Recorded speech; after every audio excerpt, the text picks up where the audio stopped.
Welcome to the Never Seen It Podcast, the only podcast called the Never Seen It Podcast, worth listening to. And there's other podcasts out there called Never Seen It, but only on this podcast, only on this Never Seen It, will you find Mr. Arnie, the one-man party, aka Arnold Coen, with a pie, mind you, a pie. Got some. What kind of pie is that? So apple pie.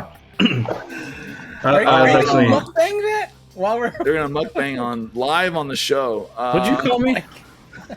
I was holding my tongue. When you hold your tongue and say apple, you end up going apple. Yeah. So, that makes perfect sense.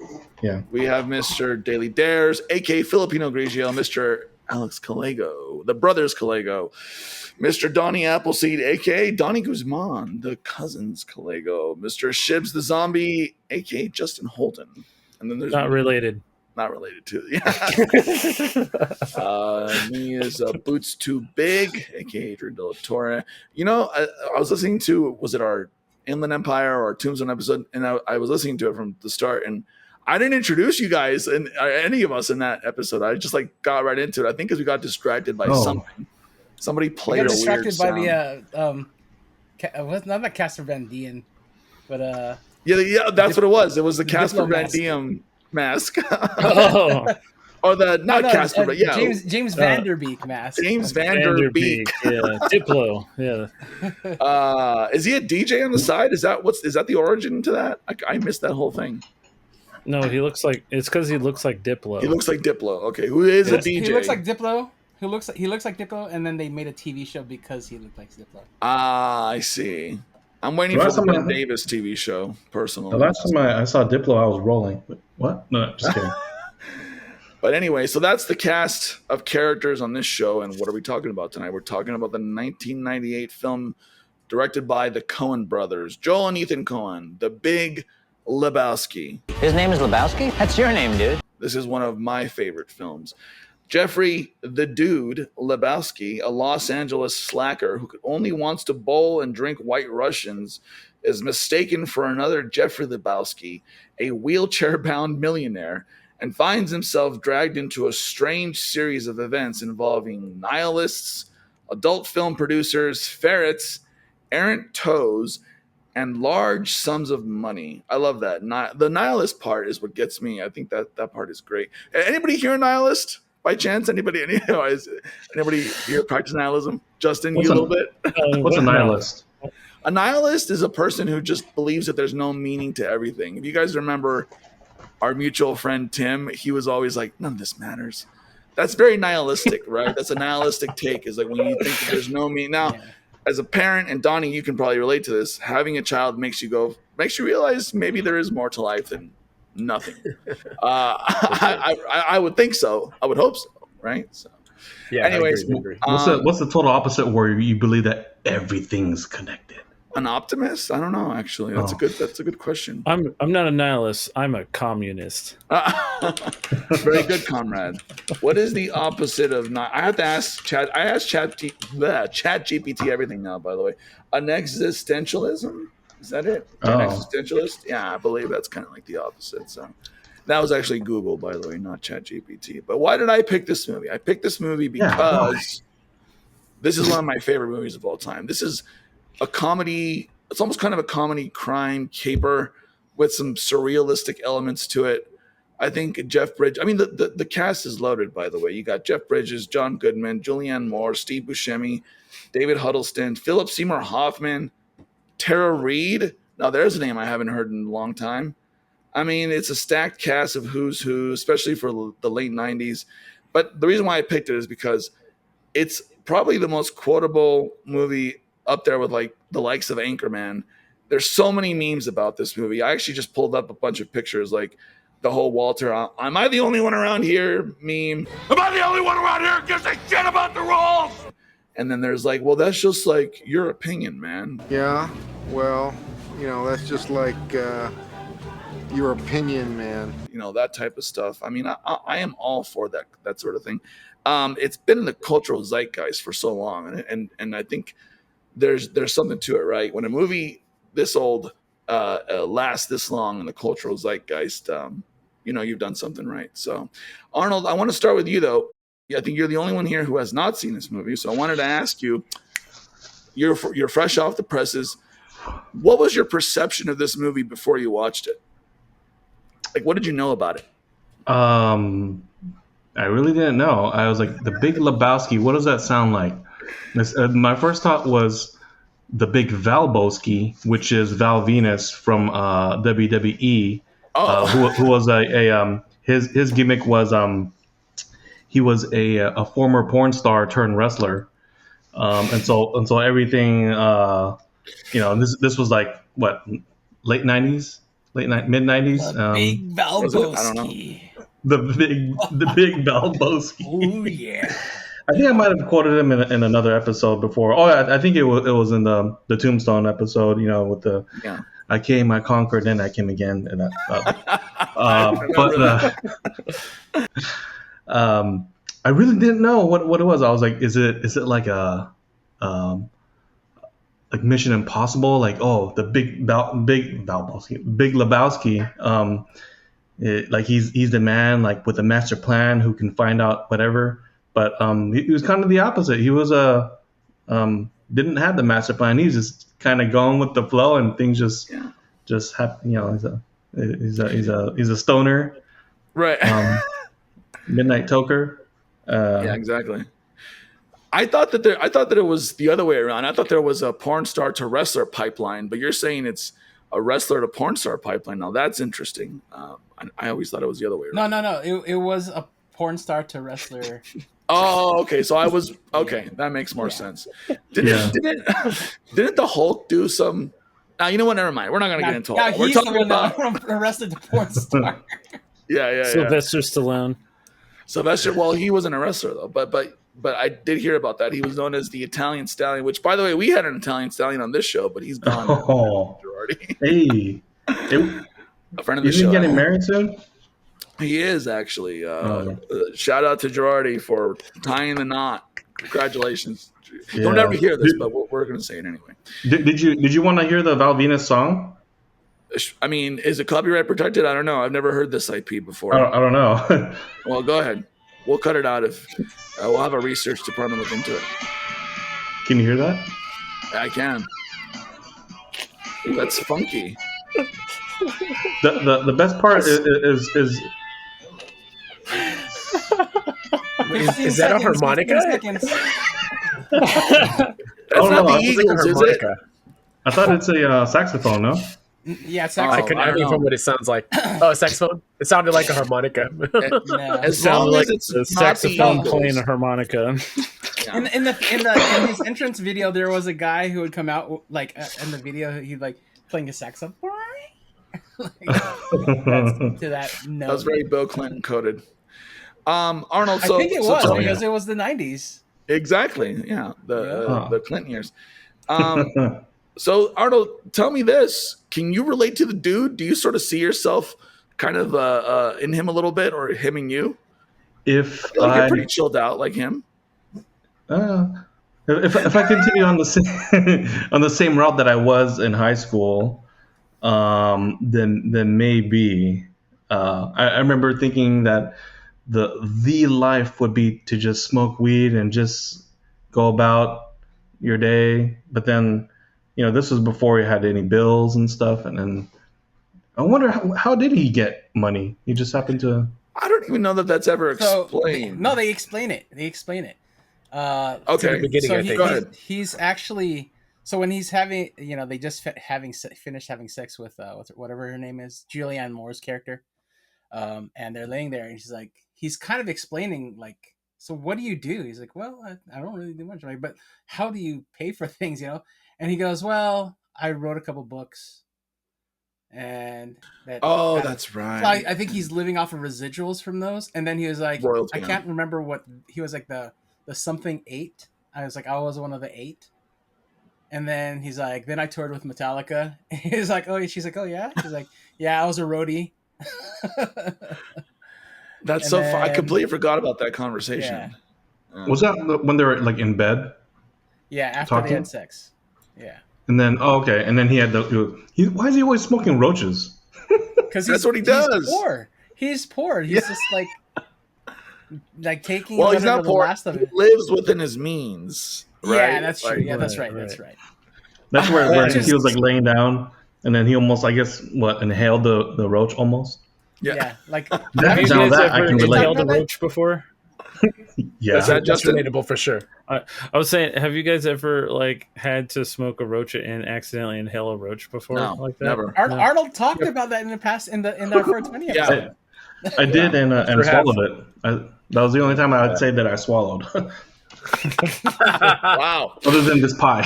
That's fine. Are you sure? We should watch a ghost story next. I think Arnold would appreciate a very specific scene in that movie. Ghost no Story? spoilers. Yeah, there's a movie called Ghost Story, and there's a Is that scene. the I'll just A24 one? yeah, and there's a scene where what's her name goes ham on a pie for like 5 straight minutes. It's like a very interesting scene in the movie. American Pie style? American Pie style? Oh no, not American Pie style. Although maybe we should do that movie next. Okay, so Arnold. Really So good, really good pie. yeah, very good. Is that where'd you buy that from? This is from Sprouts. Sprout. Ooh, Shout out to fancy. Sprouts. Yeah. White Russians. Does anybody here besides me like White Russians? Because I love White Russians. I love drinking Kahlua as it is. Yeah, seriously. I love White Russians. Yeah. Like shortly after the movie came out on like VHS, and I started watching that movie, I was like, White Russians became my drink for Yeah, a moment in time. yeah. Is it made out of so wait, did you say Kahlua? Is it Kahlua, vodka, ice, It's and Kahlua, milk? vodka, ice, and yeah, exactly. Heavy cream. Oh, heavy Oh, cream. wow. Oh, okay. Maybe I can do heavy cream. Milk, I just feel like or that half would. or half and half. Heavy cream or half okay. and half. You could do like lactate milk. That doesn't give you guys the gurgles. Well, so I think at this age it would. Yeah. Definitely at this age now. Yeah. I think that's why I stopped. Yeah. I wonder how that would taste with condensed milk. It's like Oh, that'd be Ooh, way too sweet. damn. That would be like I'm gonna- drinking a I'll be right Vietnamese back. coffee. You have to I add like a lot of vodka in order to balance it out. Yeah, yeah. That'd make Bella, it. Bella Sounds was like like, it would I'll be have good. some too. Yeah. Yeah, right. Oh, Bella, good seeing her. So what I like about this movie is it has what I call like Simpsons plot logic, which like if you guys ever watch The Simpsons, there's always something that happens in like the first part of the episode that like snowballs into this ridiculous thing that ends up being the whole plot of any given episode. This movie starts with him coming home, and then there's a bunch of dudes in his house, and then they think he's the other Lebowski, and they're like flushing his face down the toilet and stealing his rug. Which after, or no, did they pee on it and then steal it, or did they just pee on it and leave? I can't remember. No. They peed on it. Somebody, They peed on it and somebody left. else steals it. Somebody else. Somebody else Yeah, steals someone it. else steals it. Right. That's how the movie starts, and that snowballs into him meeting the other Lebowski, the millionaire, and then it just kind of escalates from there. But Don't go ahead. don't forget the part he wrote that check for 69 cents at the grocery store. Would you guys consider this movie a comedy of errors? I think so. Of Yeah. errors? That's what it like feels mistake like. error? Well, Yeah. like he just Go ahead, falls Alex. into this. He just falls into this adventure, right? He's a hero, Right. but he's not denying that. And that's one of the things that I was thinking, like this in terms of the whole Joseph Campbell, the journey of the hero type of idea.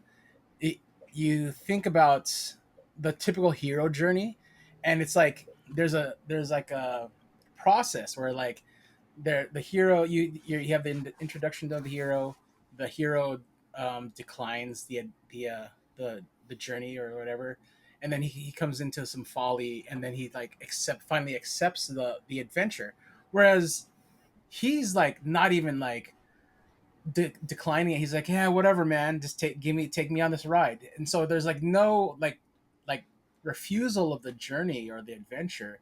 He just takes it on without like thinking. It's just like he just rides this wave. That's such an interesting point because he's almost like a passive main character, and they always say in writing like your main character should never be passive. He has to be active. But the dude he kind of, like you said, he's along for the ride throughout the entire movie. And a lot of things happen that are sort of out of his power, but he gets wrangled into them regardless, right? And But he's not like, and not only he's go ahead. but it's funny. It's like I kind of equate him to like a person like how, remember when we were interviewing Kyle Mabson? Mabson is just says yes, even to his own detriment, right? Like he's like, I'll just do it because I want to have like this weird experience. And I kind of feel like Mabson and the dude are like almost exactly the same, Yeah. And by the way, our music brought to you by Mr. Kyle Mabson. Yeah, no, he was a good guest to have on, and I can see the parallels for sure. But yeah, Arnold, since back to you really quick, since you're the only one who hasn't seen it, how important is character over story for you in a movie, specifically this movie? Like, are you more of a character-driven guy, or are you more of a plot-driven guy, or do you like a little bit of both? I'd say a little bit of both. A little bit of both. You got to find a nice balance. Yeah. I feel like ones that are having to build a character, I mean, those are so rewarding and more like in a series, like maybe a TV series or something. But like, if it's like in a movie, like say The Godfather or something, where you invest a lot of time into it, then at the end it's like, wow, it's very magnificent. But I don't know about you, but for me, when I'm looking at movies and what to watch, I'm like, damn, 2 hours and 25 minutes. No, Yeah. Okay. What's this? An hour and 23 minutes? Perfect. Yeah. What's this? 69 minutes? I'm like, oh, perfect. But I don't know, and it's maybe just my schedule of things. So I know you. So you didn't really know much about the movie before you saw it.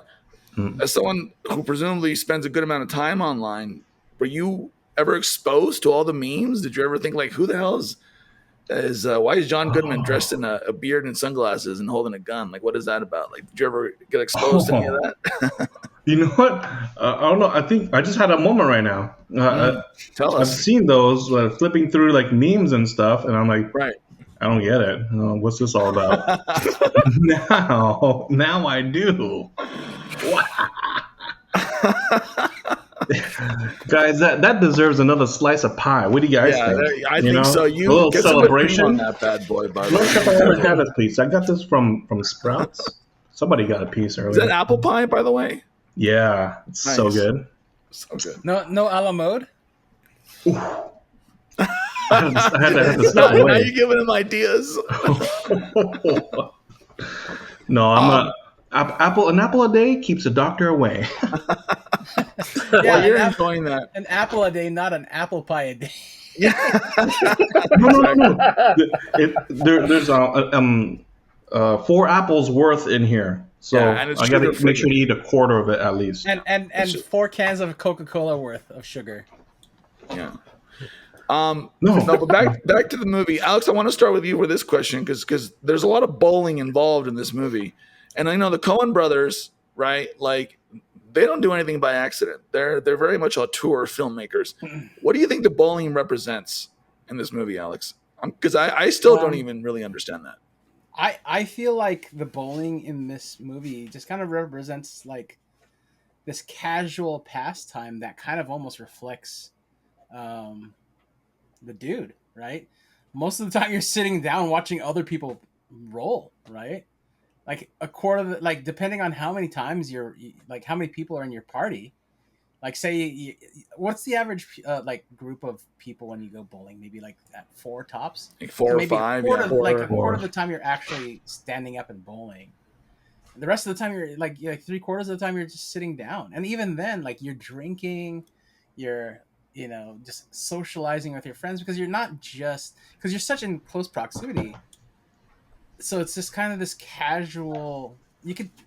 Bowling is just like almost a very casual thing. Like if they were to make him a surfer, if this were to take place on the beach, right, he'd have to be in the water, and a lot of times you're solo, right? You're like in the water by yourself. You're not talking to anybody.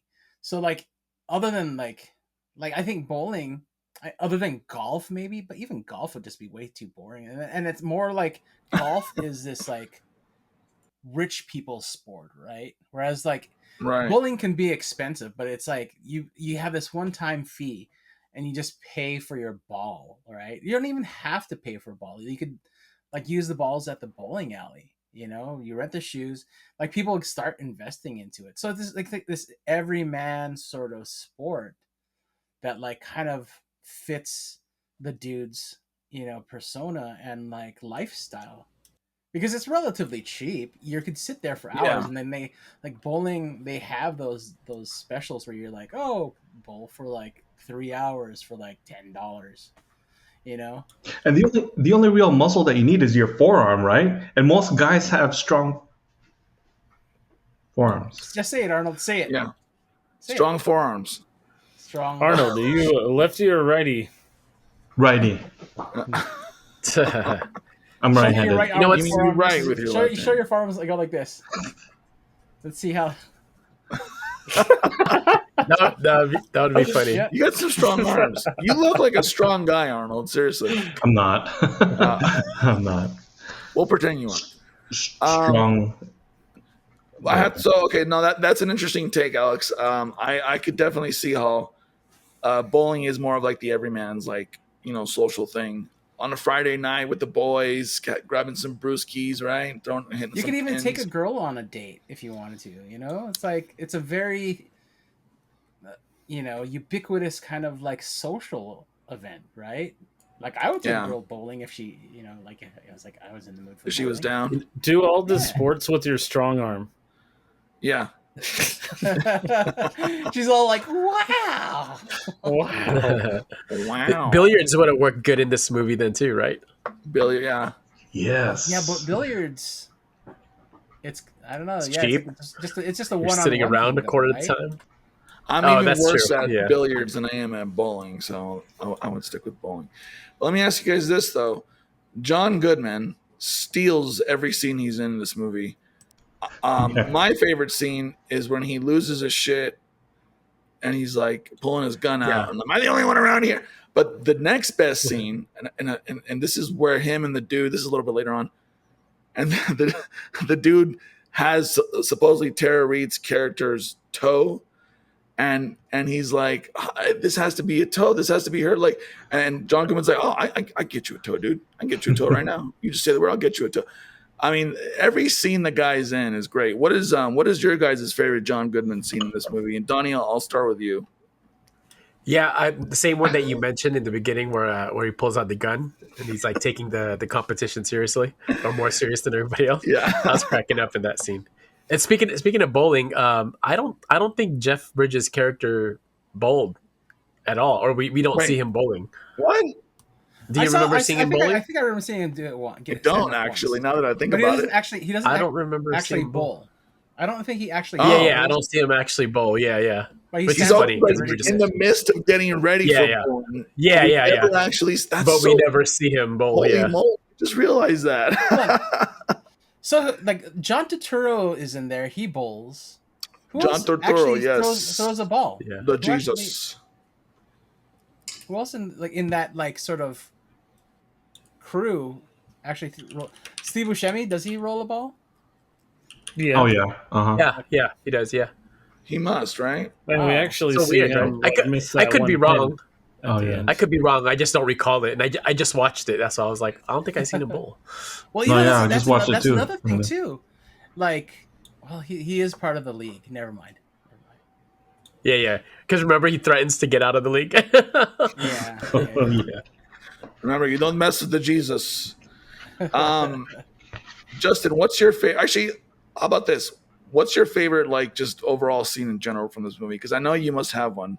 Because this is just full of a lot of gold moments, a lot of gems. I don't know. Yeah, there's a lot of really good moments in this movie. I think like what you guys were saying earlier with like the Simpson like slapstick physical comedy and stuff that happens in this movie, like him putting that board on the floor and then the door opens the other way, only to later on in the movie trip over that same board. I thought that was genius. I don't know. I just think my favorite scene in the entire movie is actually the very ending where they put Donnie in the Folgers can and his ashes in the Folgers can. I think that whole scene is just so representative of who these characters are in general. Just like lazy, they don't give a shit about anything. Like they obviously loved their friend, which is why like they both started, like, you can hear them in their voice cracking, their voices cracking because they're like tearing up and stuff, and you can tell they had a genuine sentimental moment. Like they truly cared about their friend, but at the same time they're both just kind of like, life goes on, you know. I think those are my personal favorite scenes in the movie. I love when Donnie's ashes get on the dude and he's just like standing there like, and what does John Goodman try to do? Like kind of brush him off. He's like, "Get away from me, man!" Or whatever he says. He says something to him. He's like, "What is that? Didn't it get in his mouth or something?"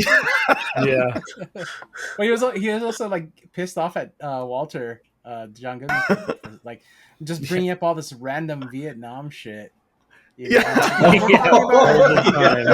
He was upset that, like, you know, we're here for Donnie, and he's like just like overtaking his own personal agenda, like this, you know, co-opting like Donnie's funeral to you know, just to who he's just talking to the dude. That's it, you know? Right? Yeah. It's like Walter is very Redditor coded, isn't he? Yeah. He's like that guy who's like a know-it-all. You know, he's a lot of unresolved anger and trauma for sure. Yeah, he would have done numbers on Reddit though, because he's just like that. Well, actually, type of dude. Like, you know, he knows better than you about any little thing. Some of my favorite moments from this movie they're small moments too. It's like the scene where he's in the cab, and he tells the cab driver to change the music. And he's just like, I fucking hate the Eagles, man. And then he just pulls over and just drags him out of the cab and just leaves. Like, that's a great moment. The scene where they go to the guy's house and with the kid in the iron lung. That was why? The dad was in the iron lung. The kid, the son was like just. Oh, like, you know? Yeah, I forgot. Like letting Walter's just yelling at him. He's just like. And then what does he do? He goes out and busts the guy's windshield and shit. He just assumes that the Corvette that he spent $30,000-$40,000. Oh, and yeah, they're like, oh, he's got to have at least 960 or 970,000. Yeah, just goes to tell you, know, man, how much. And then the action owner comes out and starts beating up the dude's car. Well, you know what? I have a question about it. Would you guys park your brand new expensive car across the street away from your house, at on the other side of the street? Not if I had to. Way. There's no way. Not a, He came like diagonal. Yeah, not if I didn't have to. Like, yeah, right. Not even my cheap car. Right. Yeah, for real though. It's like that shit's gonna get stolen. Well, I feel like it's a little detail that like the guy that owns the car is an old dude, because that's like known as like the midlife crisis car. So I thought that was, I don't know if that was intentional or not, but if it was, I thought that was a nice little touch. Yeah. But getting back to like Walter, like John Goodman's character, you're saying your favorite kind of.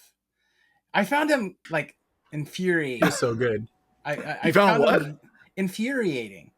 Like, oh yeah, he would he's not insufferable. listen to his friends. He was so insufferable. Like, he would not like give anybody like the room to like give their opinion. He's like just very dismissive.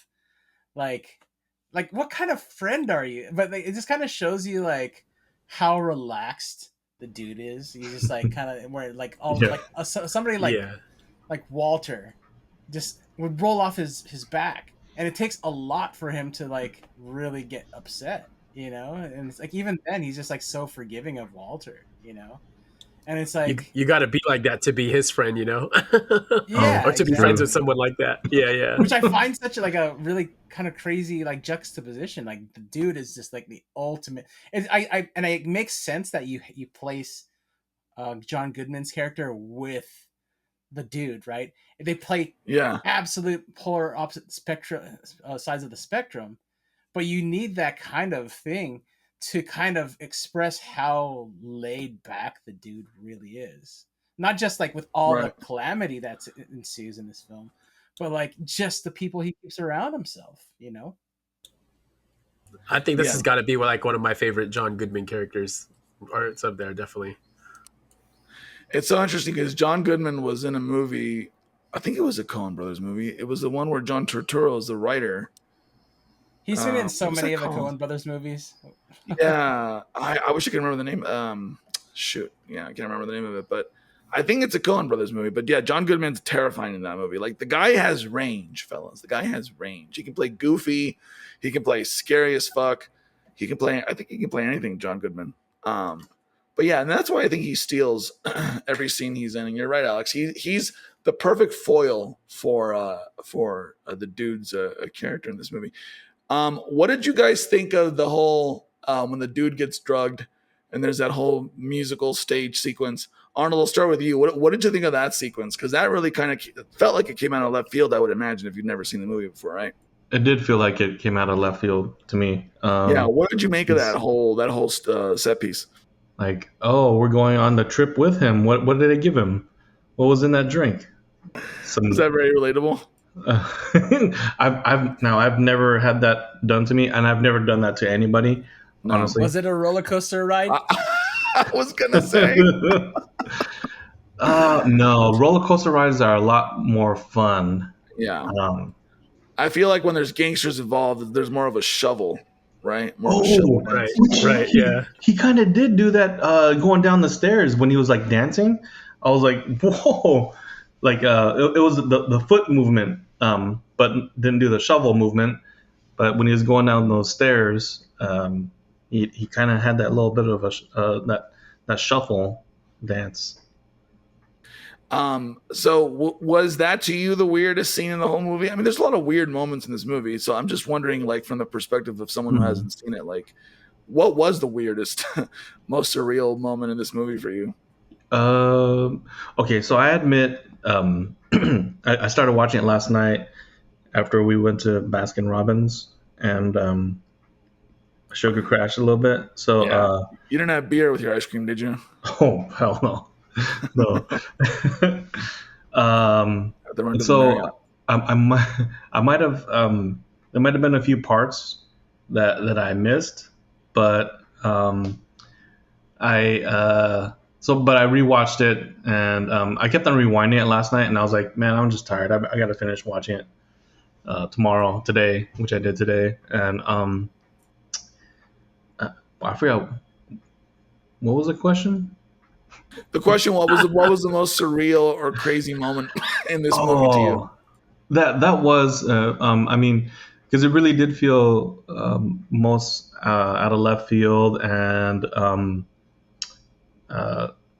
just I don't know how to the best way to describe it, but like you're going on the trip on a whatever drug trip that he was going through. You're going through it with him, Right. I thought it was kind of cool how they did that. Like, I don't know, it was definitely out there. I would think that's the weirdest scene, but I thought it was really cool. I like the scene where like he's flying through the sky. Oh yeah, I forgot about that one. And so I thought about this before too, and I'll just say it on here. It's have you guys ever played like Grand Theft Auto 5? Oh yeah. Yeah. So there's like a scene in that game where your character gets like knocked out or drugged or something like that. I think he like smoked like a special weed in he's like like a downtown or something. and then he starts like his name's Michael in Grand Theft Auto, and then he starts like flying around and stuff. It kind of I feel like that was a reference to the Big Lebowski, in my opinion, because it had similar themes. I don't know. I like that scene a lot though because it kind of just reminded me of Grand Theft Auto. I don't know. Was he on does a that- rug? Was he flying on the rug or no? At one point, Yeah, he was flying on the rug. Was he he was flying flying on the at rug? one I thought it was point. someone else. Yep. Oh, No, okay. it was him flying on the rug. It was him flying on the okay, rug. okay. Yeah. Okay. The game that you're That's referencing, funny. Grand Theft Auto, is that the one that takes place in L.A.? Yes. Which makes sense because Los Santos. Big Lebowski takes place in L.A. So Right. yeah. there you go. What bowling City. alley did they film it at? Where? Yeah. What bowling alley? Do you know? Oh, I Does don't anybody know? know actually. Probably the Am I- Burbank I I don't think know. they were. I think they mentioned. It looks familiar. Didn't he say Malibu at one point? I forgot where they were at, but they mentioned. Well, Malibu he one was point at in the that movie. porn producer's party. Oh, that's right. That's right. Yeah, you're right. Yeah. Hollywood Star Lanes, there was a real bowling alley located at 5227 Santa Monica Boulevard in LA. So Ah, Oh, Santa Santa Monica. Monica. it's always When you- interesting when a city like LA or New York plays a character in a movie. And I think most movies that take place in LA, I feel like they have more texture than movies that even take place in New York. Like New York is great. Don't get me wrong. It's a great setting, but I don't know. I guess because I'm from Southern California, when you see LA in a movie and it's kind of like a character, I think that's pretty cool. Because like you can relate to it, on a personal level. When you mentioned Well, the rug, did any of you remember at the beginning the guy he pisses on his rug, but then not too much later, I don't know, maybe 20 minutes later, he's like laying on the rug. I'm like, dang, isn't that the Yeah. rug that he pissed on? No. Remember, he gets the new rug from The new rug from the guy. So he's laying down on the Oh, new rug. I must That have was fell one of my asleep. favorite scenes when he got that rug. I don't know. I thought it was hilarious. Oh yeah, So he's just no, like walking. I love that scene. He's like, too. he said I was could gonna take whatever rug I want. I was like, what the hell? Oh, I don't remember that. I think I for sure fell asleep on that part. Yeah, man. Yeah. What say. Which I love the little strings, like the little threads that they connect. Because that rug that he takes from Mr. Lebowski's mansion belongs to Julianne Moore, and that's why. Wait, he does gives it? Yeah. Yep. She Oh, gave. That's why It was she like goes and it was gives it back. sentimental to her, right? Huh. Yeah, it was sentimental to her and her mom. Oh, that And makes sense now. That's when you find out that she and her mom are the ones are the ones with the money, not Mr. Lebowski. He's just like a figurehead. Yeah. Yeah. Okay, explain this to me because I've seen this movie lots of times. It's one of my favorite movies. I never understood if that wasn't Tara Reid's toe, which we see that it's not because we see her driving and then there's a close up on her feet and you see all 5 toes on each foot. Whose toe was it? Like, was it somebody random or are we supposed to not even know? Or what, No. what's the deal with Wait, that toe? no, No, it's her it was toe. the toe belonged to the girlfriend of one of the nihilists. Oh, Because if you That's notice, right. I thought so they're in the diner. They pan down, and then you see the girl. She's at the end of the table. She's sitting at the end, and you see her foot, and it's missing a toe. yes. Okay. So, because Yeah, I I think thought, I'm with you, I thought Justin. in the scene where she's driving in the convertible and they pan down to her foot and her toe, her pinky toe's missing. Well, Yeah, no, well, it was it's missing not, the it's nail, not missing. which was No, it's not. It's not missing. It was just like shadowed. So it makes you think it's like maybe it was her. Maybe she did Yeah. But like they actually show evidence later on in the film when they're. I'm about to type something into Google. It's going to put me on a list. Tara Reid's toe. Big You know what's Lebowski. funny? I feel like you've Googled this before. No comment on that. I played. It's in the search history. No, Check yeah. the So search history. I have the picture, and you're right, Alex. It's from her left foot. So her big. So this would be her big toe, and you see the pinky toe, but it's all the way in darkness, like you said. It's there, but it's just cast in shadow. darkness. So you're right about that. Okay, nice catch Wow, there. The lighting, amazing. Yeah, the great lighting, great toe lighting. Quentin Tarantino would be proud of the toe lighting in this movie. Actually, no, He'd Quentin be Tarantino proud would have of it full frontal. He'd be Go ahead. proud of the lighting and the toes. Yeah, exactly. Yeah. That's good coloring. What do you guys think? And I'll start with you, Arnold, since you're the one who hasn't seen it. What do you think of Tara Sam Reid? Elliott's character as the cowboy? The cowboy played by Sam Elliott. What'd you think about Oh, that? Well, my first thought was like, oh, that's that guy in that TV show. Isn't he the optimist? Would you say, Arnold? Isn't he like, Oh, sometimes, dude, you just gotta do what you gotta do? Like, he's very much like trying to give him good advice, right? yeah, I do get that vibe, that feeling that he's giving him some good advice, shedding some wisdom, some Have you ever had a mentor, Arnold, um, in your life? like on purpose. No, just in Um, general. Like, have you ever had someone in your life that was like your cowboy, giving you sage advice at a bar or anywhere? yeah, my cowboy. It doesn't have to be a cowboy. It could be a ninja, something. uh, How about when you go to that, BCBG? Was that BC The Bee Gees. CCBC. CCBC? I don't know what you're talking Down about. by the way, I'm moving my walk. I don't. I don't. Yeah, I'd have to think about that. If I Okay. mean, there's a lot of like people out there that I kind of would like look up to and kind of Yeah. get inspiration from. Oh, Alex is right here. Thank you. I'm sure Alex, thank you for that, Arnold. Alex is thinking. No, but let me ask you guys this, and I'll start with you, Justin. What do you think the Yes. cowboy represents?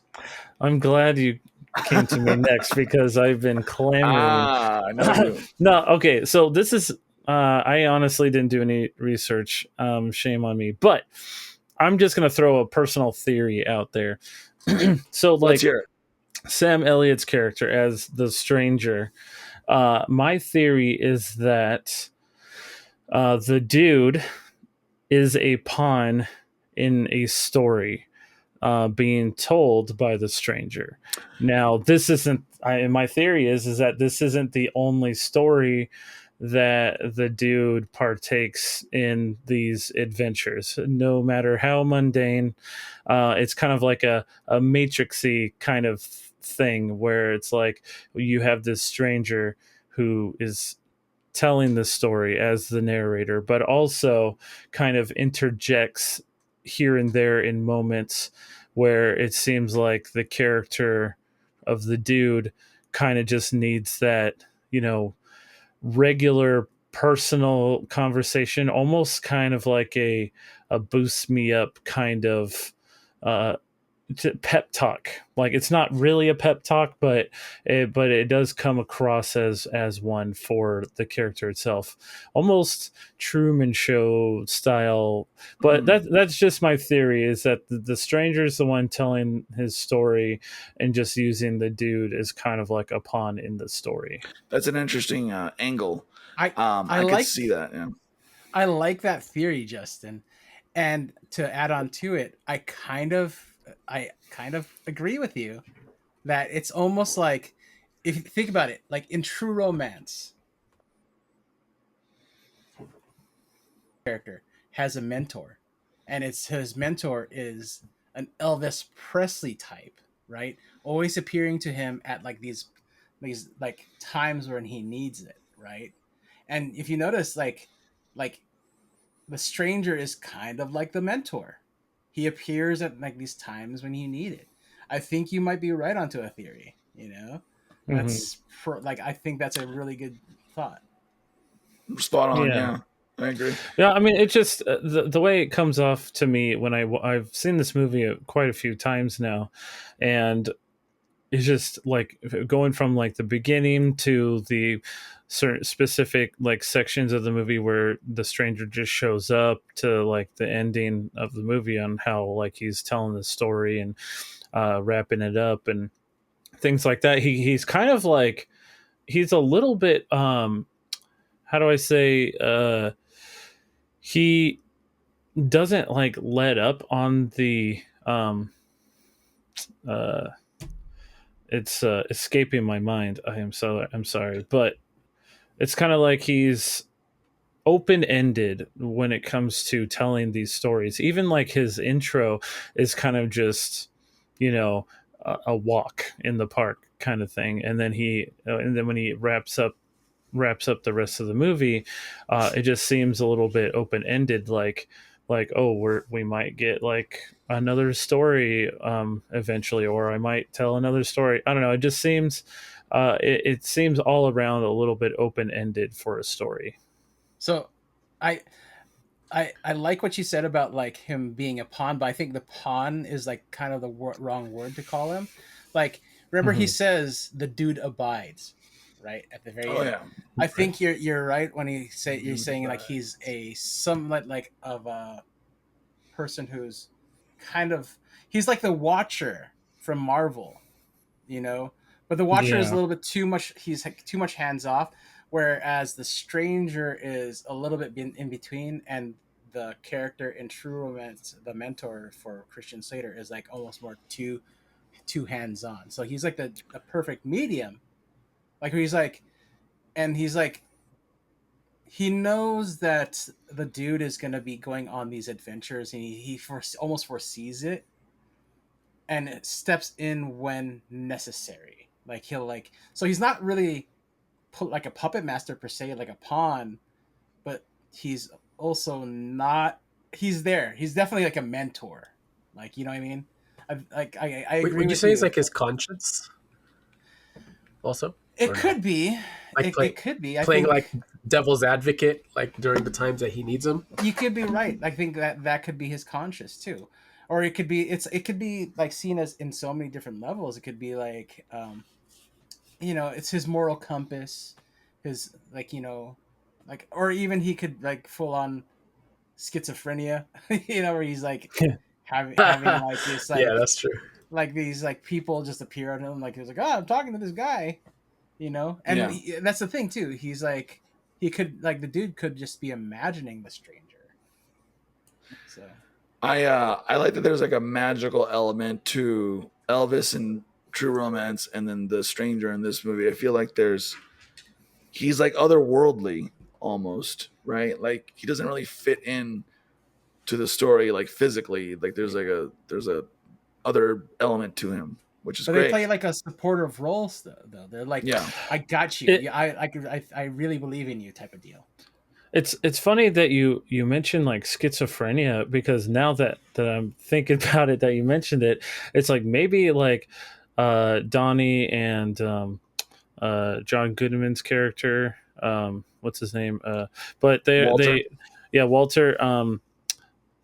Maybe they're all like kind of Figments sort of his of like imagination. figments of his imagination. Like Walter's his like really aggressive, you know, pessimistic side, or not pessimistic, cynical side, while Donnie is more of like the quiet, you know, pushover, and then the dude just remains neutral to both of them.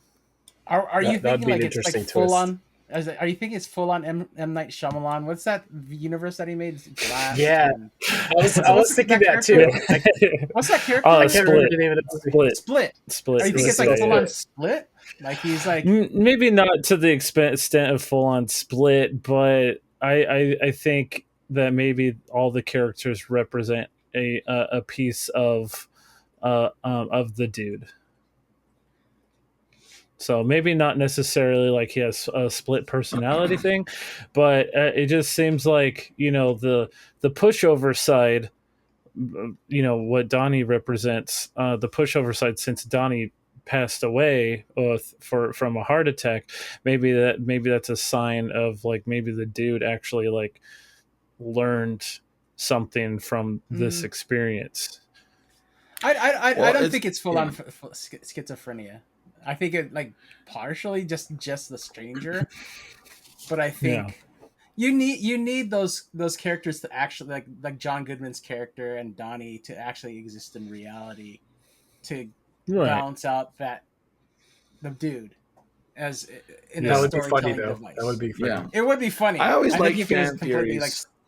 it'd be hilarious if it was like Schizophrenic, this yeah. like total split thing, you know. But I don't think it in the sense of the movie. I would rather see know that these characters Donnie and Walter actually there. If Because they they're Actual were people, yeah. if Yeah. they were schizophrenic manifestations, I would prefer those two over what actual schizophrenia is. Because if you guys have ever heard of Schizophrenia Simulator on YouTube, it's fucking terrifying. Ugh. Terrifying. Oh yeah, I've seen those. Really? Yeah. I would rather guess- hear John Goodman talking about Vietnam than what schizophrenics here. I guess in the sense I just like peddling film conspiracy theories. Oh, that's good. That's good. I like that. I like that. That was really good. I want to read one quick review on Letterboxd from user John because I thought this was really good. The Big Lebowski is about nothing. Walter is Jewish, but he's not. The dude is the Lebowski, but he's not. The dude and Walter are bowlers, but we never see them play. There are nihilists, but they're not since they care about money. Bunny is kidnapped, but she's not. The briefcase is full of money, but it's not. Donnie's ashes are thrown into the Pacific Ocean, but they go to the dude instead because he is more Pacific than the Pacific.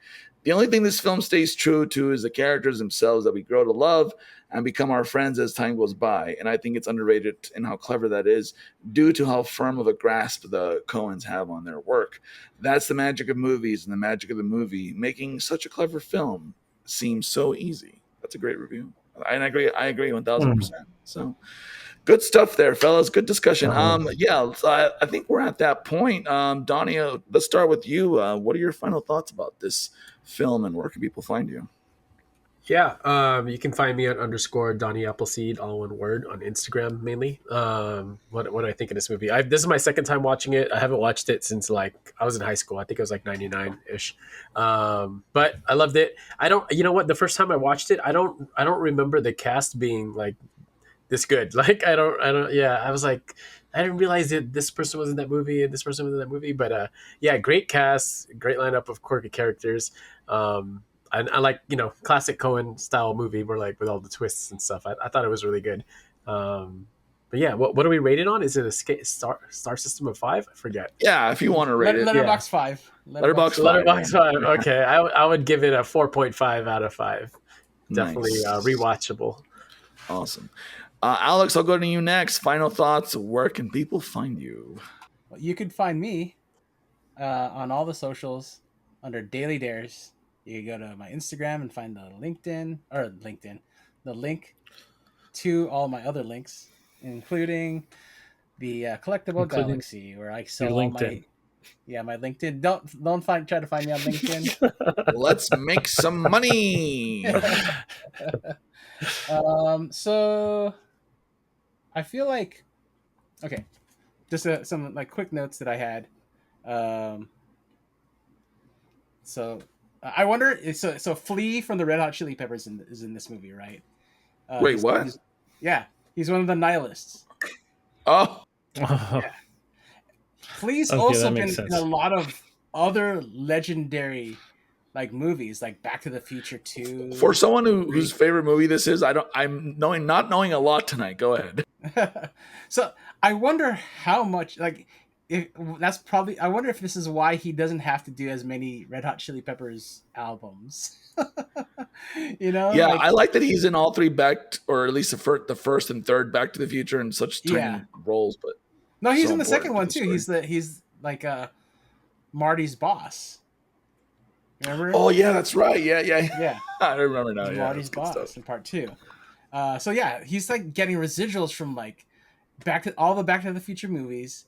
He's getting residuals from this movie. So he's and they're just bit parts. He doesn't have to do anything else. He's if I could just stumble on into roles that are in legendary movies, I would love to have that career. Ron Howard's brother. He's in so many different movies. Cliff Howard, bit parts. Well, he's in all of Ron's movies, to be fair. Yeah, that's true. It helps when your brother's the director. That's true. Yeah. He's good though. He's good. And then, one other note. I recently watched that documentary called Kim's Video. I mentioned it before. It's about this video store, legendary chain of video stores in New York. That actually, the guy, he actually would the owner. He would get all these hard to find movies, and he'd dub them and rent them out, and the FBI would find out, and he would get rated, but then he'd just go back to doing it and just redub all these movies, and start renting them again because he had an appreciation for film. I like that lo-fi piracy. That's great. Yeah. I mean, you can only do that in the 90s. So I remember Right. going to LA once, and like there's like one of my favorite record stores had bootlegs. They would sell bootlegs. And I remember I was going to it once, and they were shut down. There was a bunch of cops, and they were going in and out carrying boxes. I was like, oh, they got raided.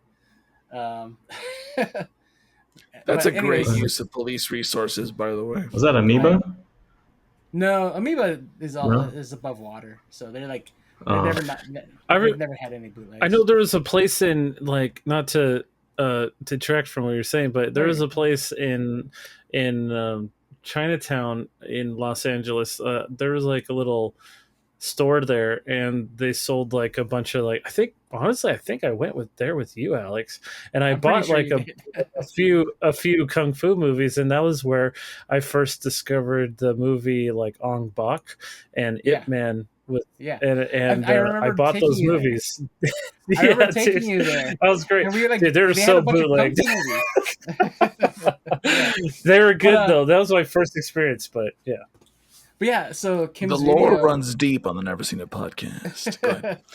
But Kim's video, the Coen Brothers would go there and rent movies, and they like before they closed down, like they were trying to get all the late fees paid up just to like make as much extra money as possible, and the Coen Brothers had like a $3,000 late fee.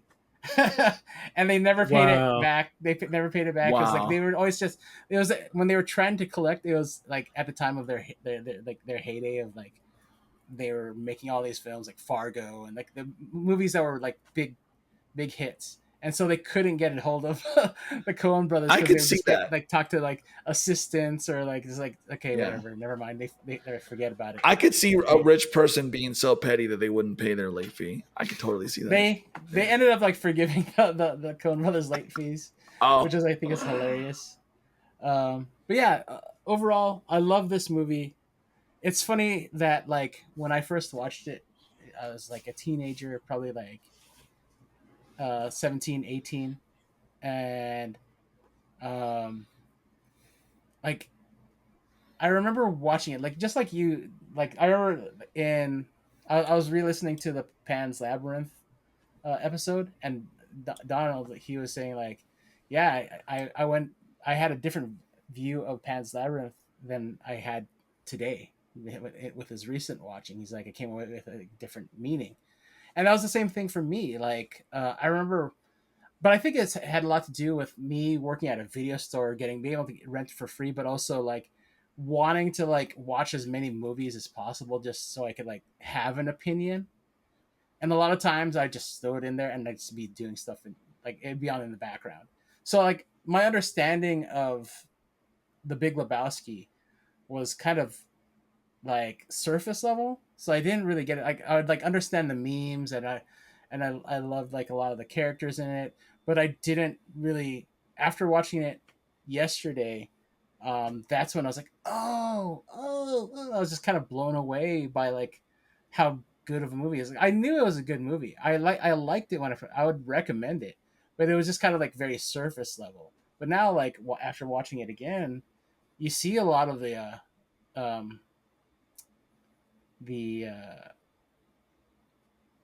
philosophy that comes into play for the dude. You know, like how he lives his life and how like if we all could just live that way, if like a capitalist society didn't exist, this is how we should be, right? Just kind of roll with it, you know, like live within our means, you know, like share with each other our resources, you know. Who cares if somebody pees on your rug? Like, well, just get another one from some rich dude's house, you know, and he may not even care, you know. It'd be like such a small deal that it's just like whatever. Like just take one. Yeah, it's whatever. I have more. Take one. But yeah, like overall, I think this is such a like a great movie, and it's honestly a very simple story. To be honest, like it's not like super complicated, but the Coen Brothers add so much depth with their characters that it makes the movie that much better. Like you were asking Arnold, do you like a film that is more story driven or you like character driven? And I feel like this is a very character driven movie. You know, it's not to say that it has no story, but like it's like the story develops within just these conflicting characters. You know, and even within the friend groups, there's conflict, but that creates interest in who these characters are even more so. You know, like the conflict between Walter and the dude, right? There's like they're friends, but they like always fighting, right? And it's like he's just the Walter just co-ops like this mission to like give the money back to the kidnappers, right? He's like, this is not what I want to do. The dude is just like, let's just give them money. I mean, $20,000 was enough for him, right? And he's like, why can't you live within those means? It just doesn't make sense to him for Walter to, you know, like why can't you live within your means like I can, you know?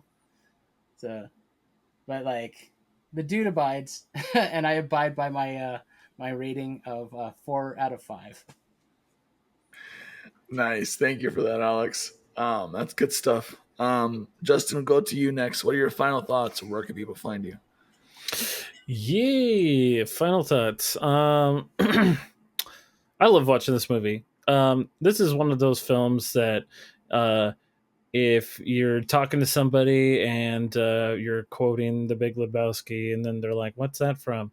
Then it's one of those movies where like, "What? You've never seen it before?" Yeah. So and then you get reprimanded by literally everybody else that's around that has also seen it. So definitely worth the watch. It is a classic. Jeff Bridges in his prime, maybe. I think everybody in this movie. Prime. Yeah, his second prime. His first prime was Tron. No, anyway, everybody handles their character really well. Although it is kind of interesting to see Steve Buscemi kind of take a back seat. Yeah. And also, I just want to like point out, it's like you're out of your depth. It's almost like the Coen Brothers just kind of rented a lot of Adam Sandler's friends for this movie specifically. Yeah, right. So it's just kind of interesting seeing a lot of familiar faces from Adam Sandler movies. But this movie, like Alex said, I think Alex pretty much summed up anything and everything I was going to say about it. But this movie does have a lot of depth. Sorry. No, it's okay. As far as like going back to the question, am I like a character-driven moviegoer or if I'm a plot-driven moviegoer? I guess it really depends. I would say most of the time, I think I'm more of a plot-driven moviegoer, only because you can have, and I've seen it in a couple of movies myself. It's like you can have just absolutely horrific acting, but once that plot kicks in and you're like, damn, you know, what a kicker, then all of that like bad writing for the actors kind of sort of goes out the window. I think as long as you can have a nice, well-written plot, I think most of the time the characters can potentially just take a back seat to the plot.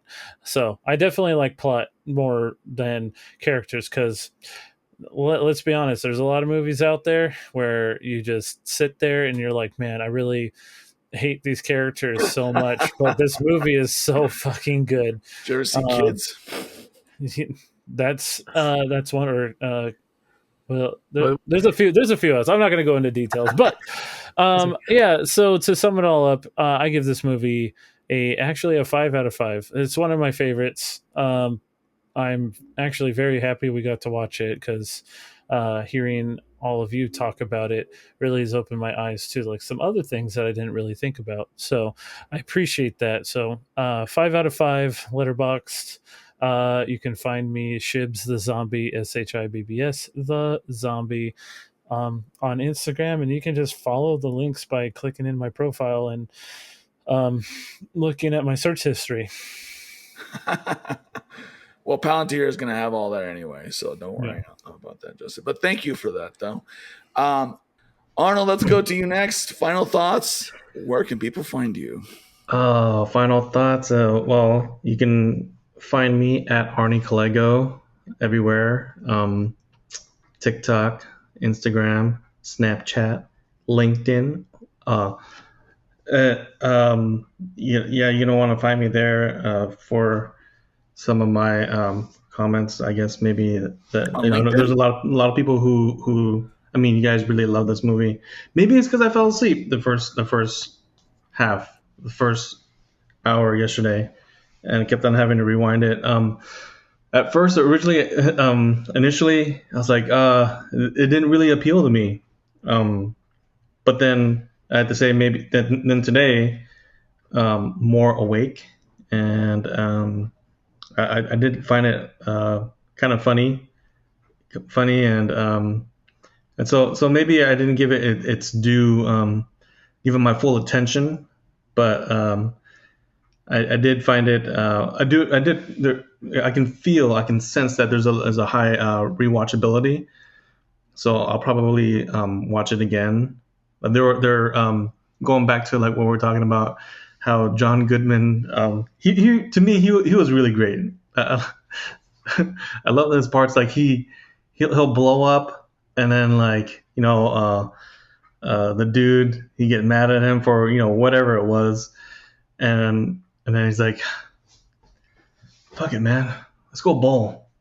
And then or like that scene that just happened with the car, I think, where he mistook he just assumed that the kid bought the Corvette, but then the guy trashed their car or the dude's car, and then next scene they're like he's eating a burger and drinking a soda, like just like whatever, or in the diner when the waitress or the server, she's like, "Sir, you need to tone your voice down. You need to quiet down. This is a family restaurant." And like the dude, he ends up leaving because he's just like embarrassed or whatever. And then John Goodman's like, "I'm going to finish my coffee." Whatever it was, he really stood out a lot, and kind of like speaking of I think he said like, oh, he just took over. I thought it was really funny when they're driving and the dude, he wants his help delivering the suitcase with the money, but then all of a sudden Walter's like, "Us, we." He's like, "What do you mean us? What do you mean we? This is like his deal. He just wanted his help." But then he's all of a sudden like, "Dude, we just take the money. What are they gonna do?" That was pretty hilarious. And I guess like I gravitate to a lot of like gangster type of behavior, and I don't know. I thought that was funny. Yeah. That was pretty gangster to me. But I thought overall, I will give it. I will watch it again, especially since it's available on Max, and I can easily watch it again.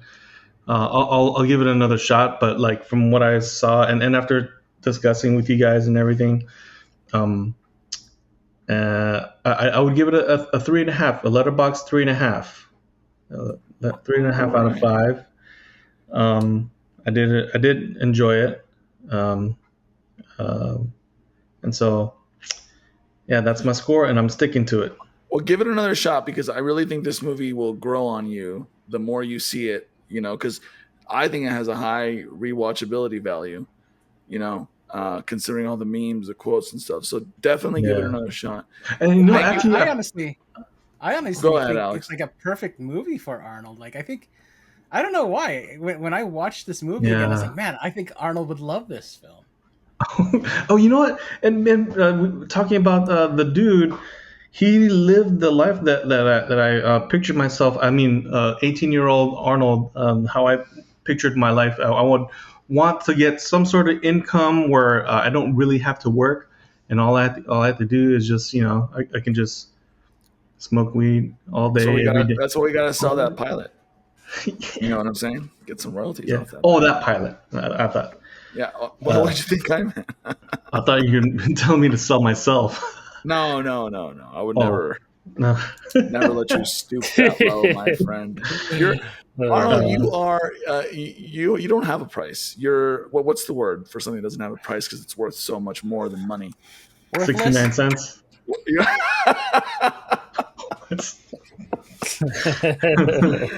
No. Arnold's priceless. Oh yeah, the other side. The other side. Okay.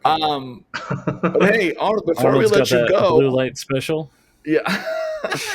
Before we let you go, Arnold, we wanna get your Z rating in a new segment we like to call Arnold's snooze-o-meter. So tell us, out of on a scale of 1, and remember, the lower on the snooze-o-meter, the better. The higher on the snooze-o-meter, worse. So Arnold, give us the snooze score for the Big Lebowski.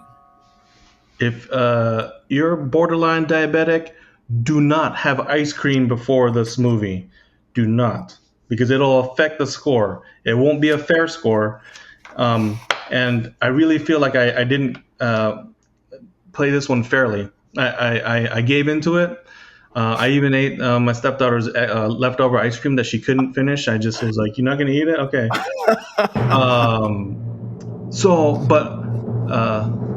I would give it a half a Z rating. Oh, okay. Originally, it was a 1, but because I would doze off, and then I would rewind it, and I think for about 3 hours, it took me about 2.5 hours to get through it last night, and I only got halfway. So I was like, tomorrow, this is a tomorrow thing. So yeah, but this is tomorrow Arnold's problem. half a Z rating. That's good. Yeah. Thank you. Yeah. That was Arnold's snooze-o-meter. Okay, well, thanks for that, Arnold. And we have really quick, just some quick notes from me that I wrote down here. I think this is one of those movies that sticks with you. You know, the first time you watch it, you might be confused like I was, but maybe even wondering, like, what is the point to all this? But I think that's kind of the point at the end of the day. It's a movie about a laid-back guy who gets dragged into chaos, but never really rises to the occasion, and yet somehow you still root for him. It doesn't really follow a traditional plot, and there's no big character arc. There's no tidy ending. It just sort of floats through a weird dreamscape of LA weirdos, nihilists, porn kings, and bowling alleys. But underneath all that absurdity is something kind of profound about letting go and about not needing all the answers, about, well, abiding. It's also just hilarious. The dialogue is endlessly quotable. The characters are instantly memorable. And every time you revisit it, you notice some new bizarre little detail that makes the world feel even richer. So yeah, it's a movie that holds your hand, that doesn't hold your hand, I should say. And you kind of just let it wash over you. It's brilliant in its own sleepy, slacker kind of way. The dude may not be the hero that we're used to, but maybe he's the one that we need. And at the end of the day, as the stranger says, the dude abides. And that's enough. All right, guys. Well, I think we did it. Another episode for the books. Follow the Never Seen It podcast on Instagram, TikTok, Threads, Blue Sky, Facebook, X. Visit neverseenitpodcast.com. Email us at podcast.neverseenit@gmail.com. We'd love to hear from you. Subscribe to us on Spotify, Apple, YouTube. If you like the show, share it, leave a review.